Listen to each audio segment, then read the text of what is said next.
Hello, everyone. We welcome you to our Saturday morning Bible study, and we're so glad you could join us. We're recording from the Plainfield Christian Science Church Independent, Plainfield, New Jersey, the United States of America. And this morning is December 7th, 2019, and our moderator is Thomas from New York. Hello. So I will start out with our text here. So read that. Beloved students, you have entered the path. Press patiently on. God is good, and good is the reward of all who diligently seek God. Your growth will be rapid. If you love God supremely and understand and obey the way shower, who, going before you, has scaled the steep ascent of Christian Science, stands upon the Mount of Holiness, the dwelling place of our God, and bathes in the baptismal font of eternal love. As you journey, and betimes sigh for rest beside the still waters, ponder this lesson of love, learn its purpose, and in hope and faith, where heart meets heart, reciprocally blessed. Drink with me the living waters of the spirit of my life purpose, to impress humanity with the genuine recognition of practical, operative Christian Science. This is from Pond and Purpose, Miscellaneous Writings by Mary Baker Eddy.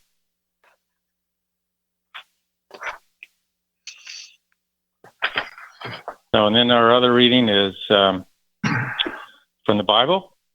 Ye are the children of the prophets, and of the covenant which God made with our fathers, saying unto Abraham, and in thy seed shall all the kindreds of the earth be blessed. Unto you first God, having raised up his Son Jesus, sent him to bless you, and turning away every one of you from his iniquities. That's from Acts 3, verses 25 to 26. Thank you. Thank you.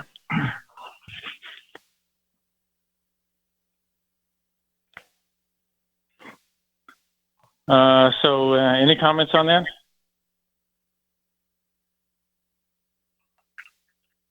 Well, that's one of my favorite passages from Pond and Purpose, certainly the last. Drink with me the living waters of the spirit of my life purpose, to impress humanity with a genuine recognition of practical, operative Christian Science. And all of us should be doing that to some greater or lesser degree. And if you do, the blessings are manifold for doing this work. It's a beautiful statement. Thank you, Tom. If you love God... Go ahead, Florence. Go ahead. No, if you love good supremely, that impresses me. You gotta love good supremely. This is what is asking us to give all for Christ, I feel. Make it all about God. God first. Oh, and isn't this what God created us to do? Mm-hmm. Isn't this the normal and natural thing that all of us should be striving for? Yes. It's not like this is some unusual thing that some people can aspire to, or, maybe someday aspire to. This is what life is all about.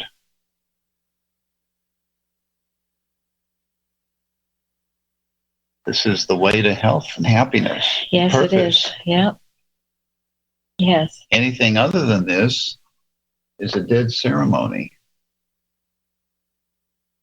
And for the times that we question, well, how can I, advance more? How can I understand more? Here it is. That's what it's showing us. That's where it is. Yes, it is. It's not about what you want, ultimately. It's about, are you doing this? And then God takes care of the rest. And it says, you have entered the path, press patiently on.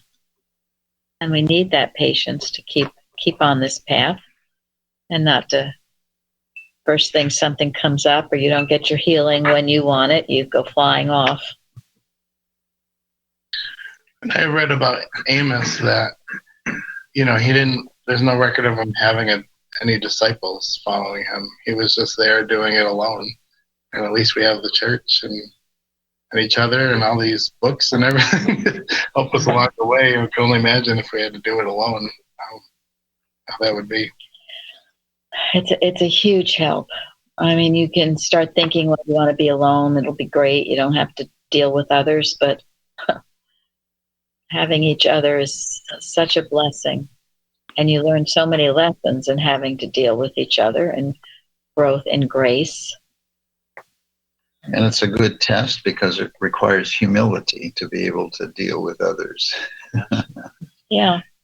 And make it a positive experience. Yeah. So that's a very interesting observation about Amos. So, he wasn't a priest, a Levite, or someone who grew up in an organization and trained in the scriptures and so forth. He was just an individual. Yeah, that is a good point. Yes. Yep. Just like all of us here. Also, I found it very encouraging because it went on to say that good is the reward of all who diligently seek God. Uh-huh. So, diligently seeking God, you shouldn't think of it so much as a lot of work, even though it is work, but there comes with a very priceless reward that can be gotten by no other means. Very encouraging. It's very true. Can be gotten by no other means. There's a statement in Science and Health, I can't quote it exactly, but it's, in putting God first, obeying God, it says it is the whole duty of man, and Mrs. Eddy says it is the whole of man. Yes. Yes. And when you go on this path and stay on it, despite all the opposition or other things you might encounter, this is taking up the cross. And this is what brings the true healing. If you avoid the path and you try to skirt around lessons and things you need to do, well, then you're like the children of Israel wandering around for 40 years rather than staying straight on the path and claiming the reward. And reaching your goal.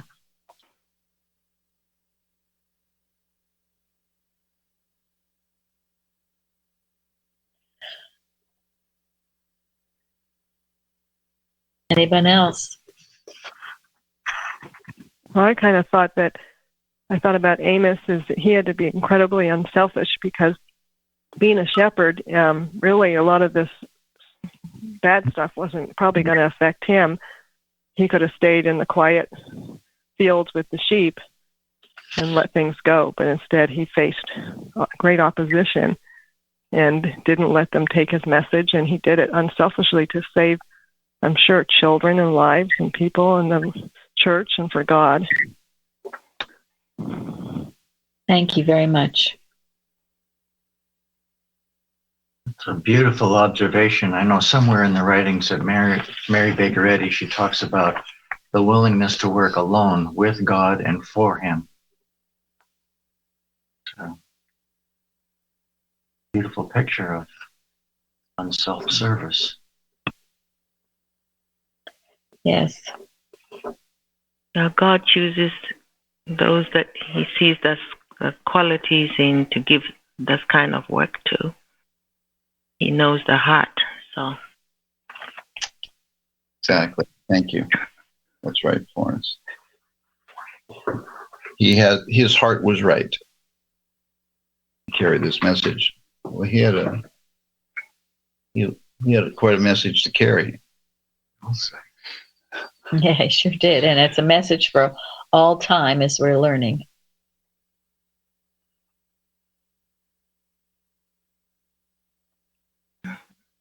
I know it has made me laugh going over this. How he just came to him with all these facts about what they did and where they went wrong, and none of it could really be disputed. They weren't trying to dispute him; they were just trying to kick him out. So, Yeah. quit reminding us of what we did. Yeah. Right. It made them so uncomfortable.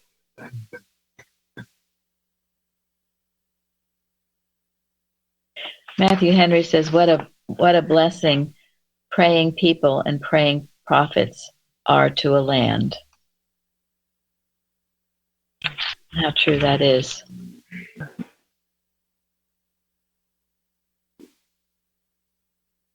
It took a lot of courage by him to go to the Northern Kingdom, you know.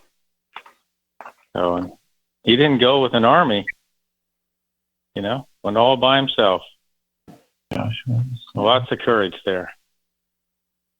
Or foolishness. Depends on how you want to look at it, but I tend to think it was courage.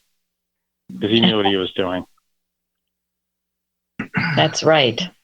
I think it's the meekness that has that mighty strength.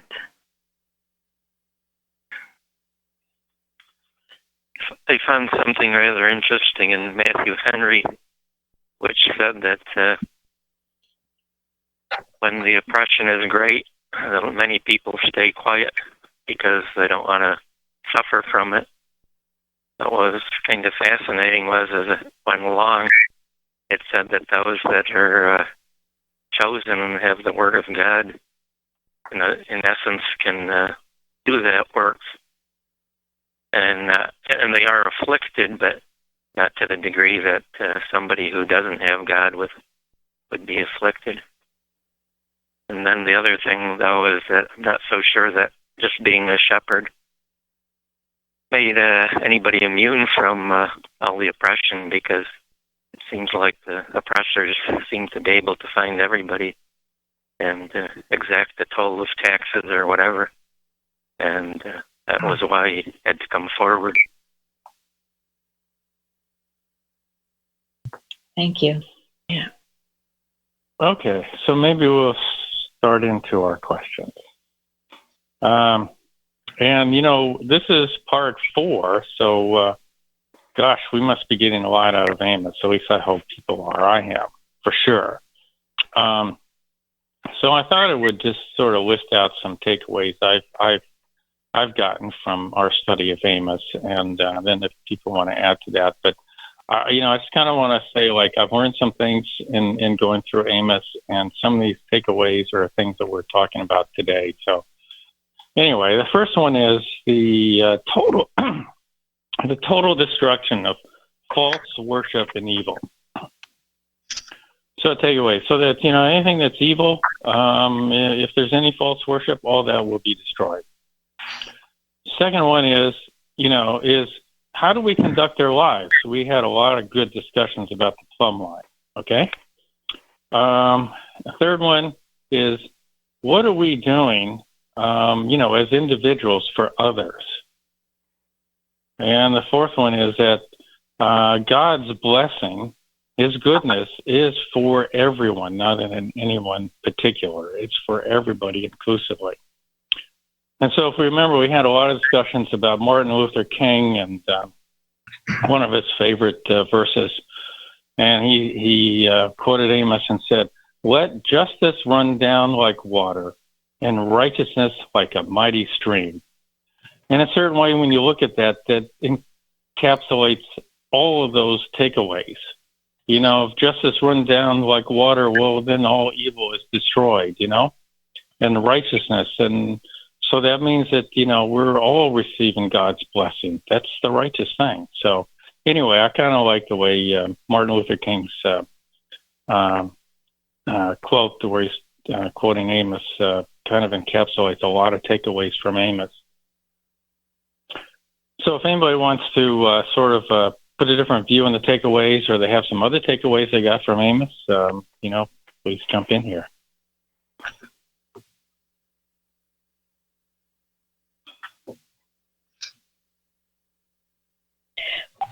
Well, I read in a something commentary kind of sums up some things too, where this person says, according to Amos, a nation is exceptional by the measure of how it cares for the lowest members of society, and a nation of religious hypocrisy and economic injustice is one that will perish. John Winthrop expressed the message of Amos in his famous work, A Model of Christian Charity, in 1630.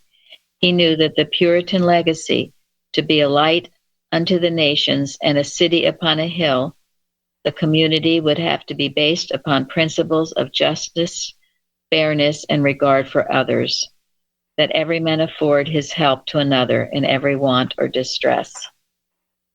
So, again, it's being based on our 10 Commandments and on our Sermon on the Mount. If a nation is based on that, it will thrive. It will thrive, yes. And also, it was interesting to me, a few weeks ago, or maybe even months ago, I started to watch on Netflix. There was a show on Nicholas and Alexandra. Anyway, they were the last czars in Russia. And the story of Amos so applied here.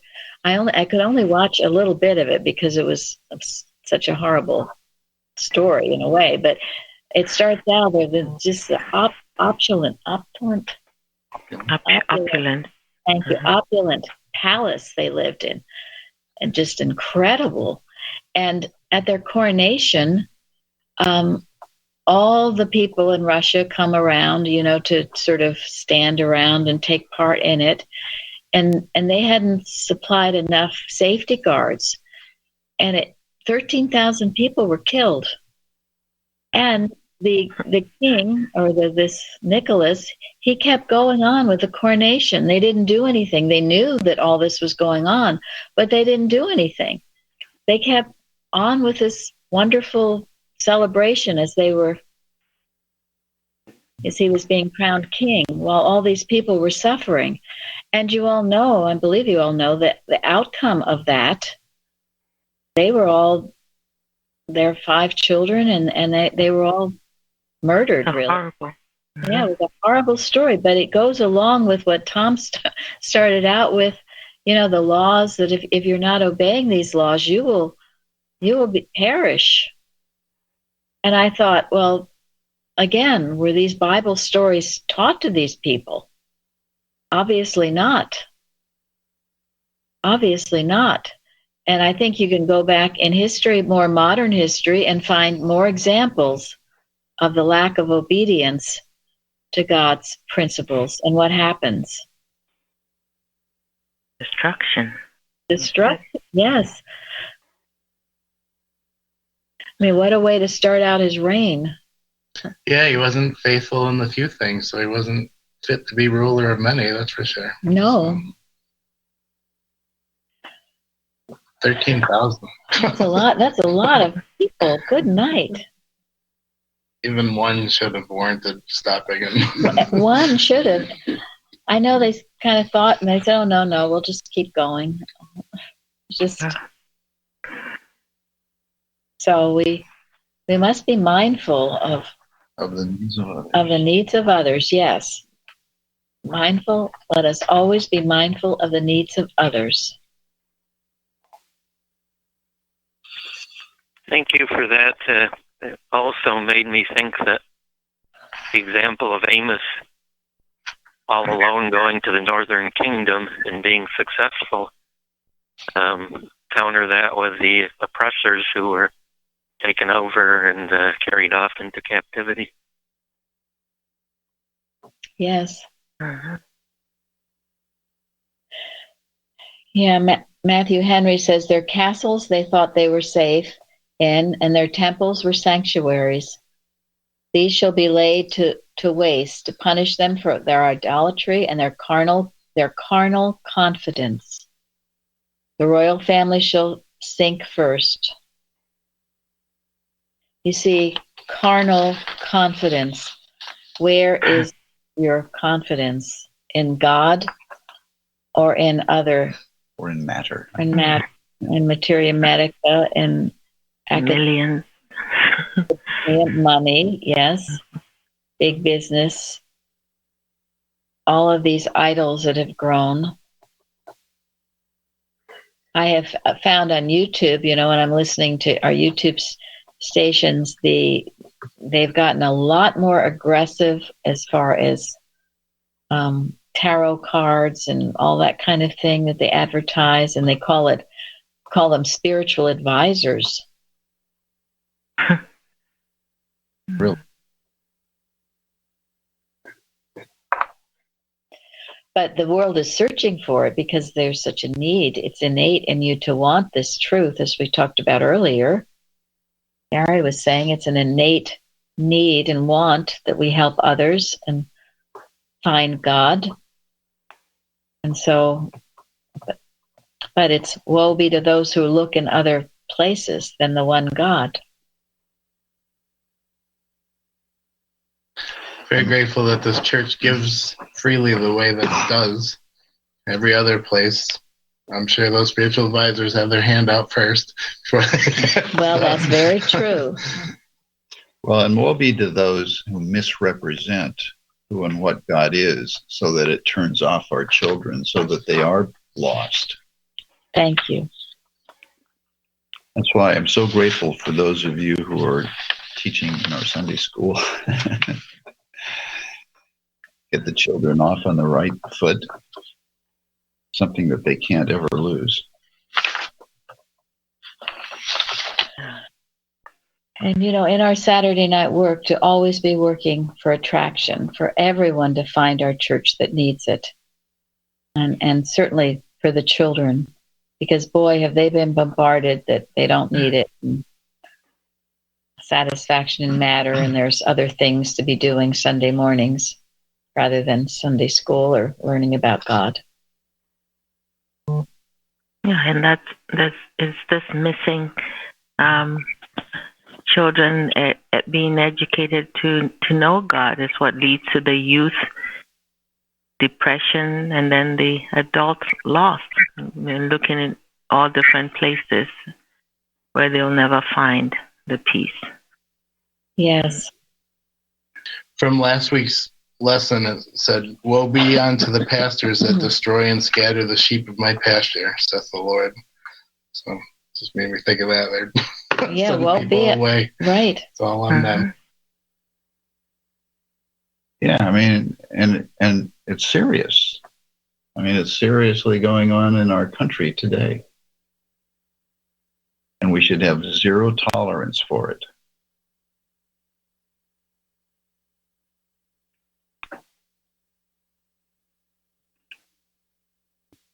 So there were a lot of takeaways on Amos, yes. Isn't that great? Yes, very much. And I think everywhere is talking about this observance of the supremacy of God, looking through some of the New Testament allusions to what Amos was saying. It's all about stop the idol worshiping, stop the hypocrisy, know this one God alone to be worshipped. So. Yes. And I think Bethel started out good, and then it became a house of idols. Well, that's great. So let's jump into that if you want to talk about how it started out good. But just to say what the question is, what did Amos say about Bethel? So if you want to continue about Bethel, please, but I'll just jump in here. Well, Amos 5, it says, "Seek not Bethel, nor enter into Gilgal, and pass not to... Thus saith the Lord unto the house of Israel, Seek ye me, and ye shall live. But seek not Bethel, nor enter into Gilgal, and pass not to Beersheba or Gilgal, shall surely go into captivity, and Bethel shall come to naught. Seek the Lord, and ye shall live, lest he break out like fire in the house of Joseph, and devour it, and there be none to quench it in Bethel."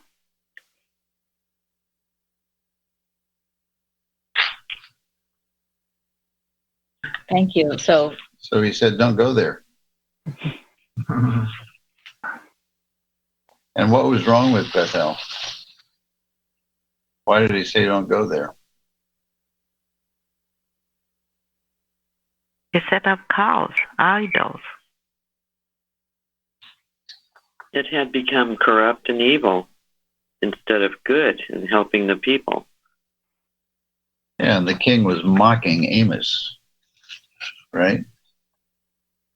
Threatening Amos, mocking him.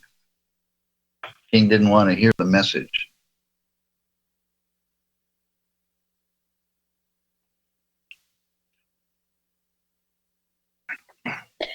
Yeah, you indeed go to Bethel for the feast, but no transformation of your conduct and attitude occurs. Are you going there to seek me? You know, this is when this is what Mrs. Eddy speaks about, these dead ceremonies, and everybody just thinks they go through these rituals and dead ceremonies, somehow that's going to make a person better, and it doesn't. You know, we saw that in that movie Harriet, where these slave owners, I mean, they considered themselves Christians. To the point that they thought God didn't speak to black people. So Yeah. And yet God was speaking mightily to them. And their ears were shut and their eyes were closed. Mm-hmm. I always come back to that thing from the Joe Carter interview where he said the slaves weren't impressed with the master's Christianity. Right. So. And rightfully so. And that's what this is about. Bethel was, I thought they were worshiping, and it was a godless worship. And that's perhaps the worst, because it's definitely the worst, but it puts people to sleep. They think they're doing something and they're doing worse than nothing. Yeah, the Northern Kingdom had gone into a lot of material prosperity at that time, and Bethel was a very prominent place, very important in the eyes of those that were materially minded and ready to defend their materialism. But it had devolved into this thing that was godless, sadly, something that originated actually in something good in previous history. So they were quick to defend Bethel, but Amos saw it. He says it's coming to naught. And when the fire comes that's going to burn this up, there's not going to be one person in Bethel who can do anything about it.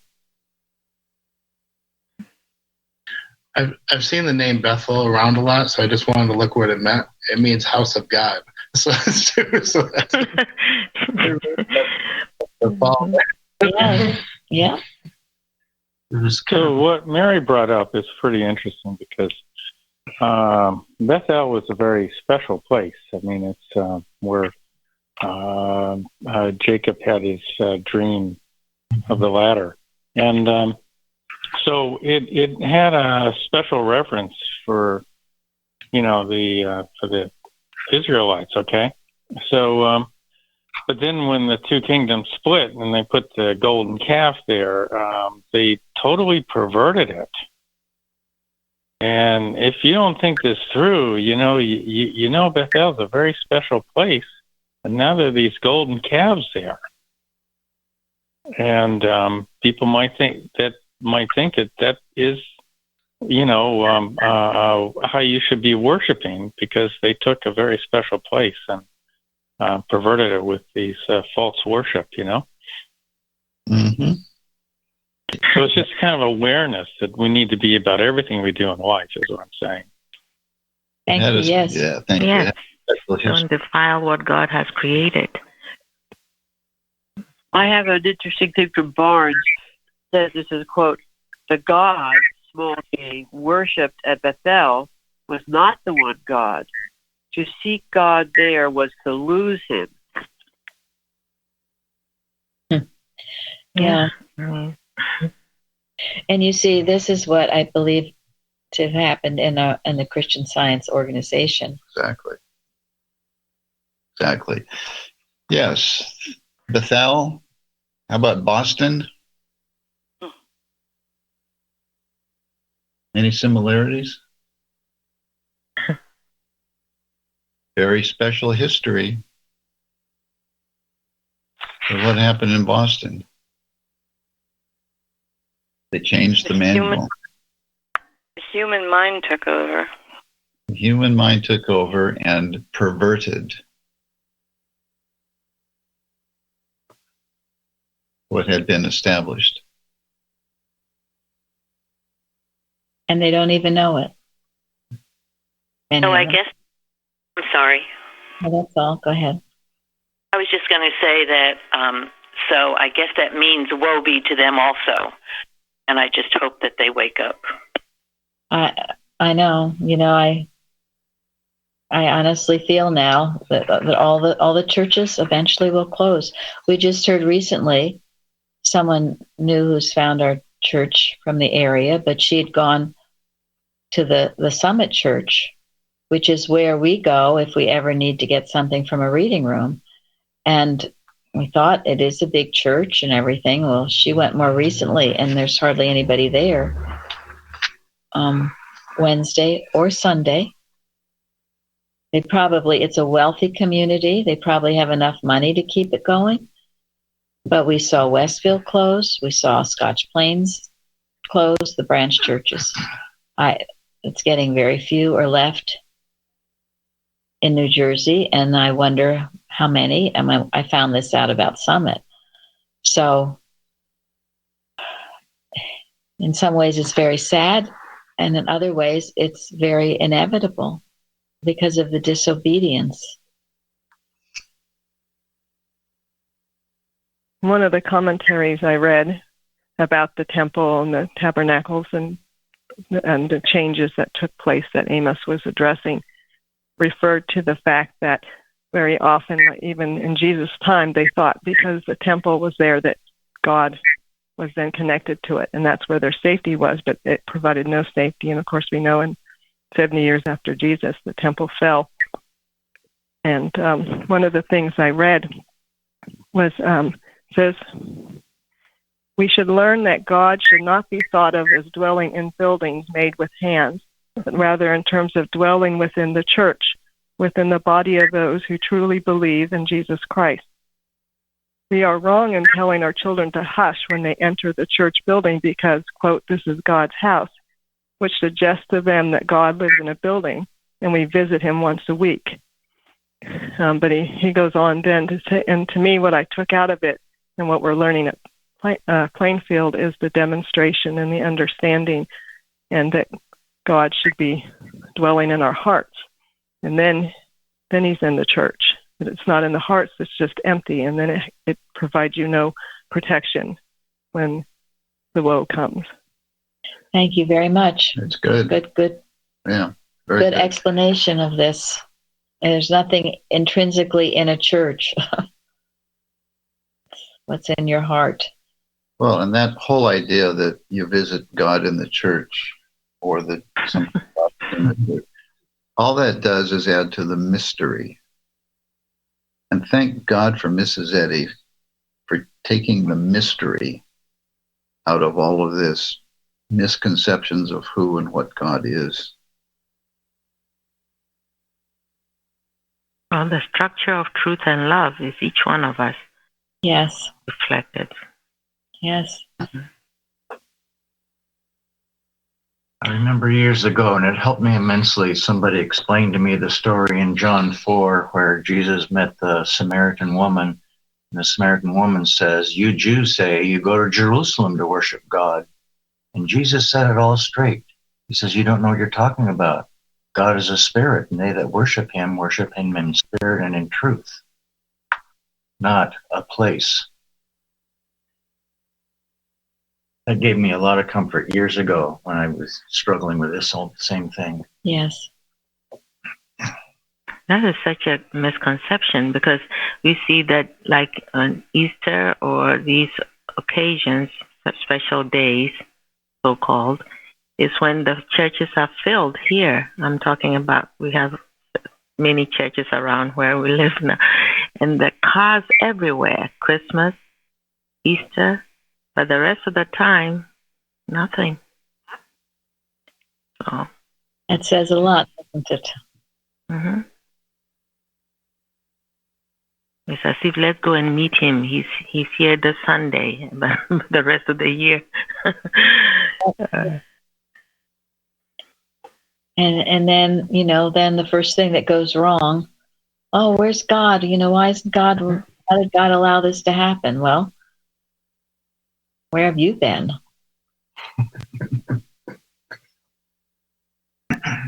And if the wrong thought of he's only in the church exists, then where is he everywhere else? That's not true. Not true. He's omnipresent everywhere, and you carry him around. You keep your church with you wherever you go. And then you have someone like Reg Carey, who comes along and sees all the disobedience up in Boston and says, holy shoot. And he writes letters to all the churches warning them. And what do? Well, first they tried to kill him. Literally. And we know that from his mouth. That's not exaggeration. Then they excommunicated him and tried to explain their way out of all of this stuff. And the branch churches, most of them just dispensed with the letter, threw it in the wastebasket. Some of them read it. Some of them took notice. But did any of them do anything about it? Lacked the courage or the love of God enough to, do something about it. Yeah, and we had already been excommunicated and sued. Thank God. God was already separating us. So what a blessing that was for us. But we helped him print and mail some of the letters.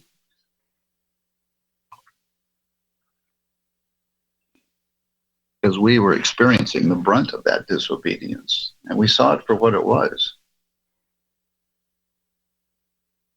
And Mrs. Evans had so much love for Mrs. Eddy, so much love for the science, that she couldn't help but help.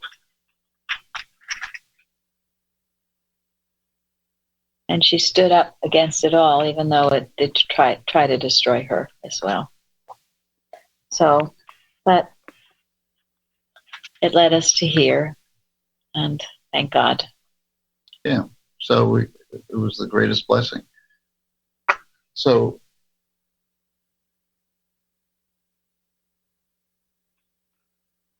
we don't worship a place because of its history. We can appreciate it, and as long as we're demonstrating, it can be a wonderful thing. But it's not just a building that we worship by any means. It's God, and He is omnipresent. And it also means that you don't take safety in the sort of listening to the Boston lesson being read and think, well, this has done something for me. In fact, when we first became independent and we're still using the Boston lesson, people in our service complained that they were getting sick listening to it. Well, and people say, well, how could that be? Because it's the Bible and science and health. But the thought behind it that put it together was the human mind. It was not right. And it did make people sick. That's why we had to start writing our own lessons. So you can't just mindlessly read Science and Health or the Bible and think that it's actually doing something for you. That would be like attending the church and thinking that that actually does something for you.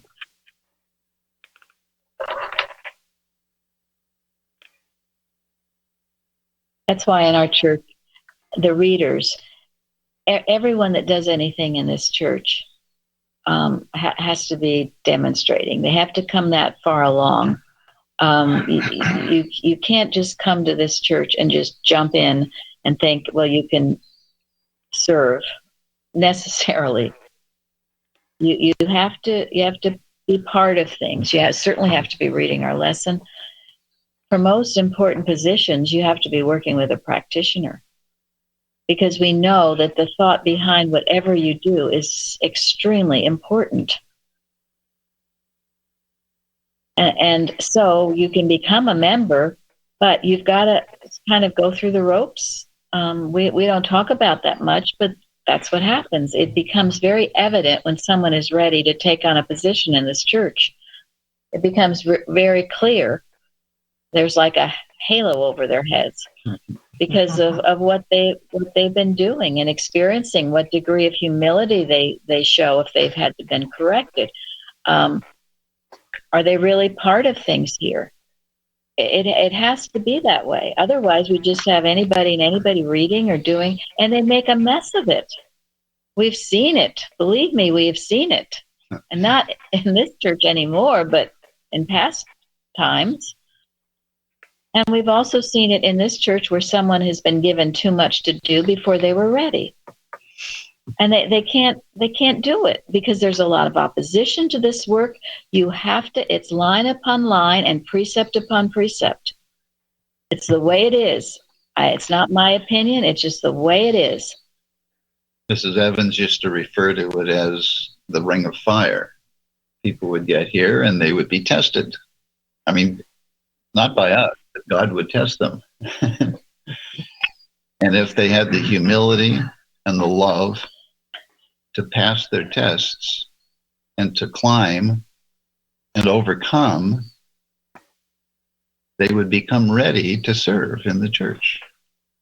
And that's what Mary meant when it would be clear that people would be ready to do what God has, what needs to be done. And more people are coming and demonstrating and serving, and we are so happy to see it. Very happy because we've needed the help. But you see, in last week's lesson, it says, where does promotion come from? God. Yeah, it comes from God God. who gives the increase, yeah. Last week. God does the promoting. He does the promoting, and that's what I mean when suddenly you'll have a halo on your head. You just have passed through some tests, and sometimes you will come up with the idea of yourself of what you want to do. But if you haven't been through those tests, if you haven't passed them, you will flounder and fall, burn and crash, as they say. And we have seen people come in all excited and, wanting to do this, that, and the next thing, and they haven't been prepared enough. You have to know how to handle the opposition. All of us here know it's part of what we do. Air will try to get you to stop in any way it can. It'll come through your husband, your best friend. It'll come through, all your pipes bursting in your home. It'll come through. If you can see it impersonally and keep going, you will pass these tests. And that's what makes this church, I don't believe it to be an organization. It is a spiritual organization, and that's not an oxymoron. It's possible through demonstration. It's the only way to have a group coming together like this. And it only comes through blood, sweat, and tears, as Florence will testify to. And others. No person would have picked all the people to be here either. So no. That's how. No. On it. And also, another thing, if you're doing the work, you'll be happy to talk to a practitioner and work through everything. So you'll have that humility and want to. I mean, I've had people come and the first thing they want to do is be in the practice or be a reader. I've had experience. Well, that's not happening until you're ready for it. Go ahead, Tom. Yeah, so it was a couple of days ago. I got an email from someone I know who is reading in a CS church, and they were talking about how it's a big responsibility. Okay, and one day someone told them that the people here in the church pray for you, and that helped him a lot. And he was just talking about that. And so I wrote back to him, and I say this in the context of the Plainfield Church. As I said that, well, when you go to church, something I didn't know when I was growing up, but, because there's always this feeling you go to church like, oh, I want to be more spiritual. So what am I going to learn from church? What am I going to get out of it? How am I going to get healed? What good is it going to do for me in my life and so forth? And what I learned was really what you want to do is you want to say, how am I going to support the community? How am I supporting other church members? It's what you're giving. And so when you go to church, it's not only just praying for the reader or readers, but it's praying for the whole church. You're supporting the church. And so it's a different direction. You are giving, you're not taking.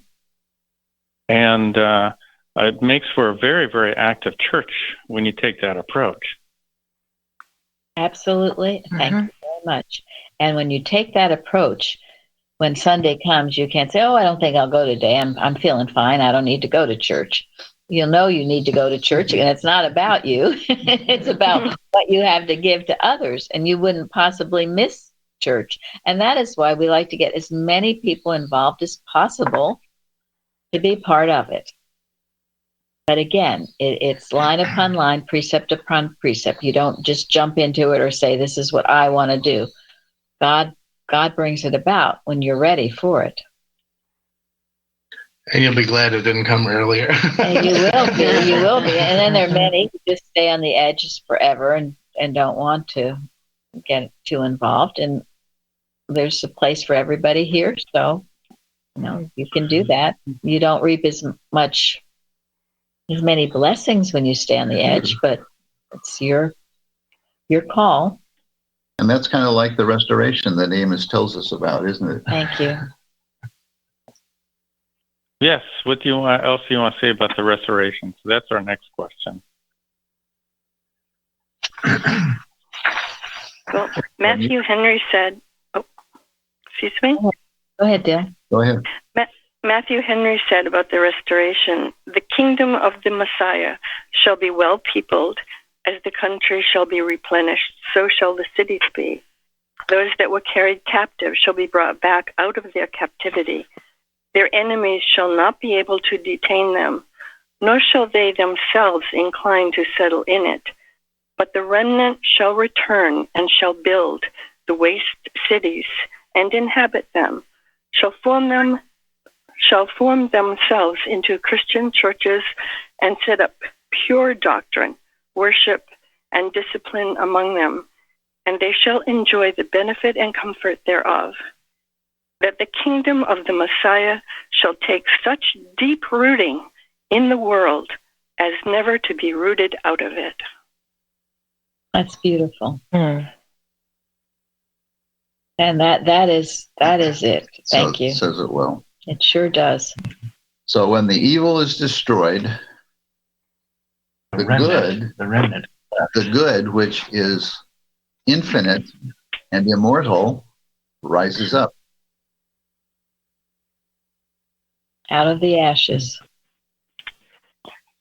In a way, Bethel is like a human story of that, because remember about Jacob and Bethel, and when the one kingdom split into two kingdoms, and they put the golden calves in Bethel, and then Amos says that Bethel is going to be, destroyed and should stop worshiping there, and it gets destroyed. As a story that represents that restoration.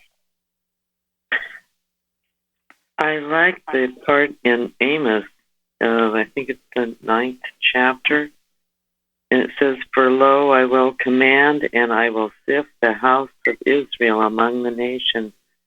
And I thought it went along with what we were, the discussion was about your ability to work in the church and be willing to go through that ring of fire, or to have it demonstrated what you'll do, and that you'll be sifted, as it were. Right, that's a good way to say it. Yes, you're sifted.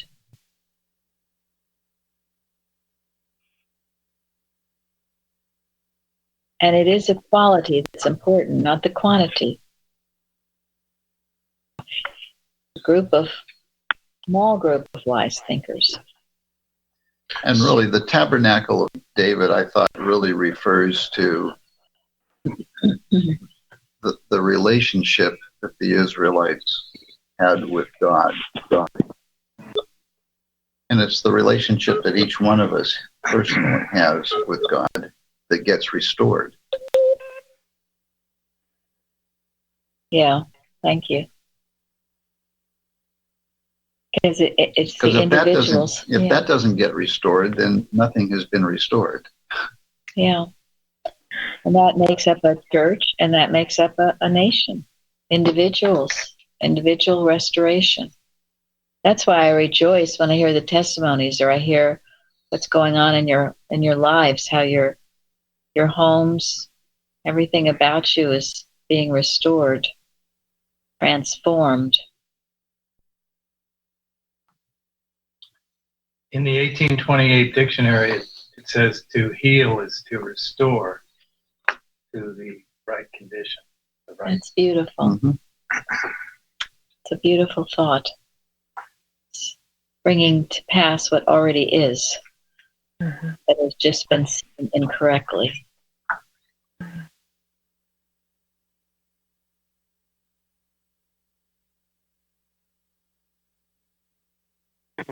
When I was looking at it, it seemed to me that what they had to do in this restoration was see the sin, which Amos was pointing out, and they had to see their need, and then they had to humble themselves and return, and then to live right, which it's a lot of step-by-step and work.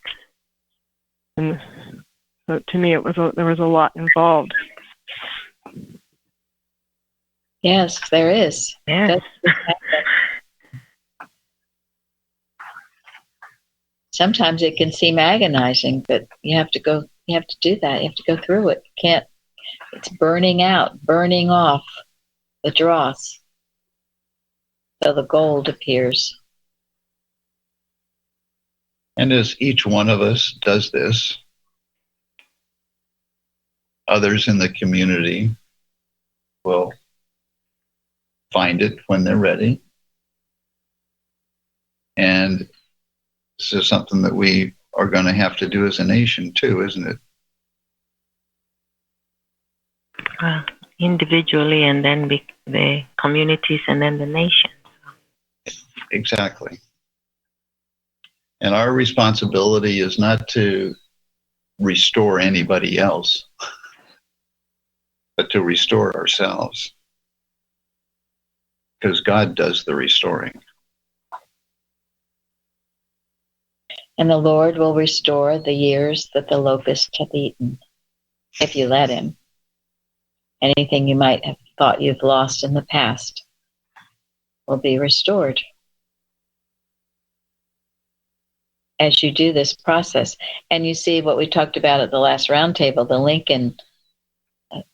Abraham Lincoln establishing Thanksgiving and realizing it wasn't just a time for Thanksgiving, but a time of reflection, because he realized the state of the nation was because, he tried to compromise, saying, well, we're having this fight to preserve the Union. Well, that was too nice. It wasn't a war to preserve the Union, ultimately. That was too much of a compromising position. But once he said, no, this is because we are abolishing slavery, that's a righteous cause. And that's when things began to happen. And as I said, Frederick Douglass was largely responsible for this, because he kept visiting Lincoln and talking to him about the need to do this. But Lincoln realized we needed a day, yes, to pray and be grateful, but then also to go over, repent, change direction, which he did. He was a student of the Bible, and I think he knew you can't make nice with an error. In Amos 5:14 and 5:15 it says, "Seek the good and not evil, that ye may live." And in 5:15 it says, "Hate the evil and love the good."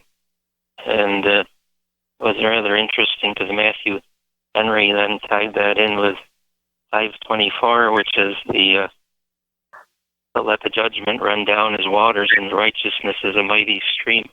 And they tied it in as that being the love. Thank you. Yeah.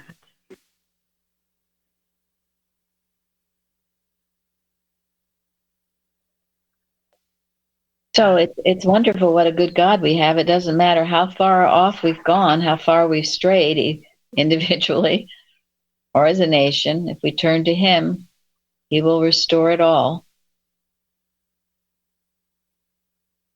And that's always the truth of our being. The other is the Adam dream, the carnal mind. That's the beautiful ending of the chapter of Amos, where it says, "In that day I will raise up the tabernacle of David that is fallen and close up the breaches. I will raise up his ruins," and it goes on, "I will bring again the captivity of my people. They shall build the waste cities, and they shall plant vineyards and drink the wine." It's a beautiful passage. It certainly is. There is hope for us all, isn't there? We have such a good, loving God. Who has never left us. It's a beautiful thought. I love it. Yes. No matter what. Nope. There is no hopeless situation, no unhealable disease.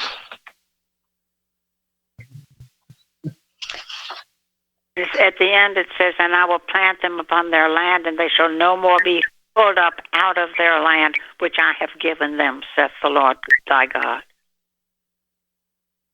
Yes. And I like what Dale read from Matthew Henry, that it'll be a root that's established that will never be overthrown. It'll be so deep.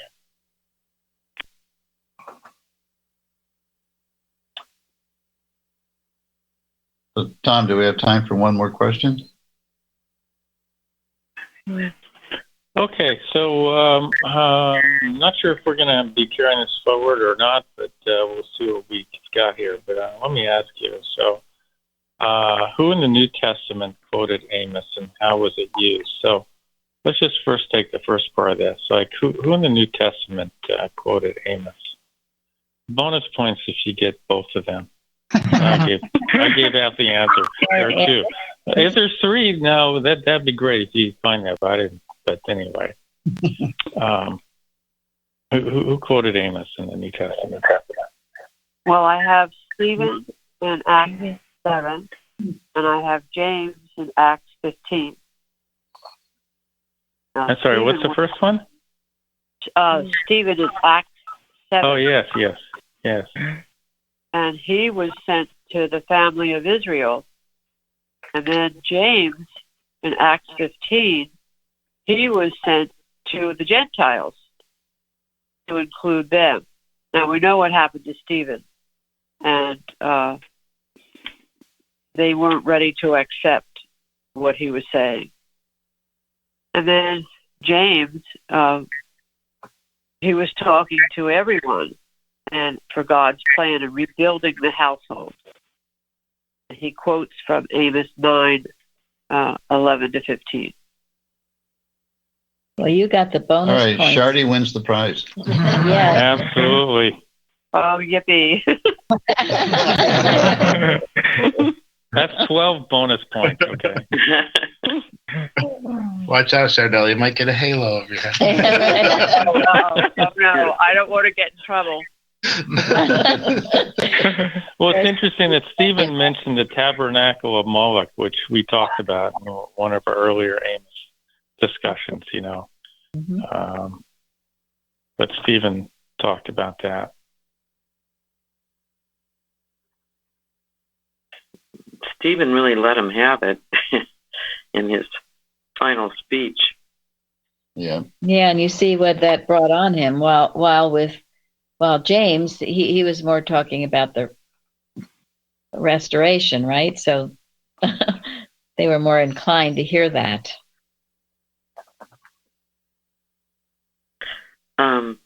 I think Paul may have, I'm not sure it's a direct quote, but in Romans 12:9, he's talking about hate evil and love the good.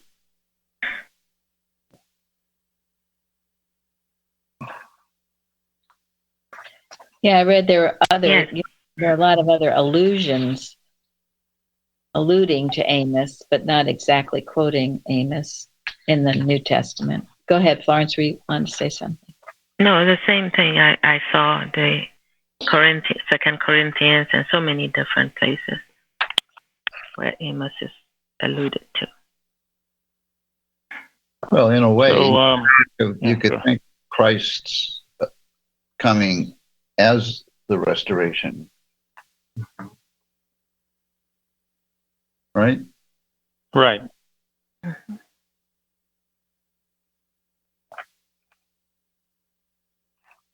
Which may seem obvious to us, but we talked about Bethel and how the golden calf came because the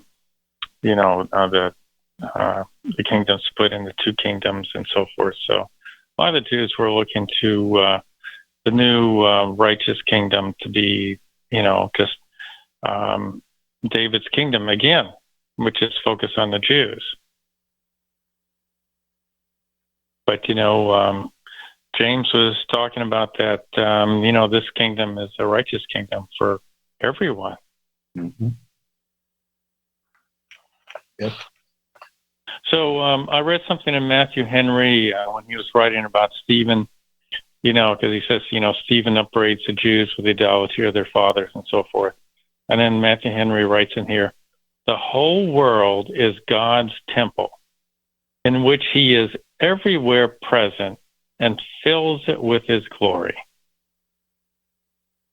Perfect. That's beautiful. Perfect. That would be a nice calendar submission. Thank you. Oh, there we go. There we go.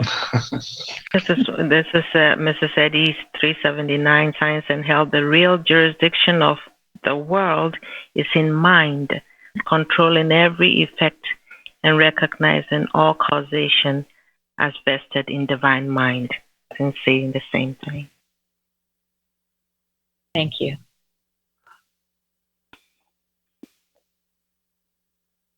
Because if the restoration isn't universal, what good is it?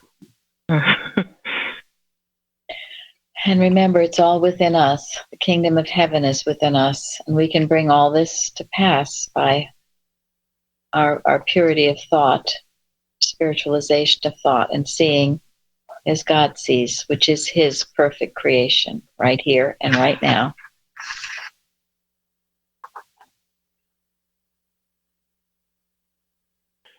Well, I didn't want to say, we've had now our fourth study on Amos, and I really feel like that as a church, both as a group and individuals, and that we've really grown from our discussion and reading about Amos. And I think it's been very meaningful. It's certainly true. And we thank you very much, Thomas. A lot of good stuff. A lot of stuff. Thomas for bringing that up. Yep. Wonderful. And I look forward to more of this type of Bible studies we're having. Very practical, too. Huh? Yes. Mm-hmm. Yep. Just really, I learned so much.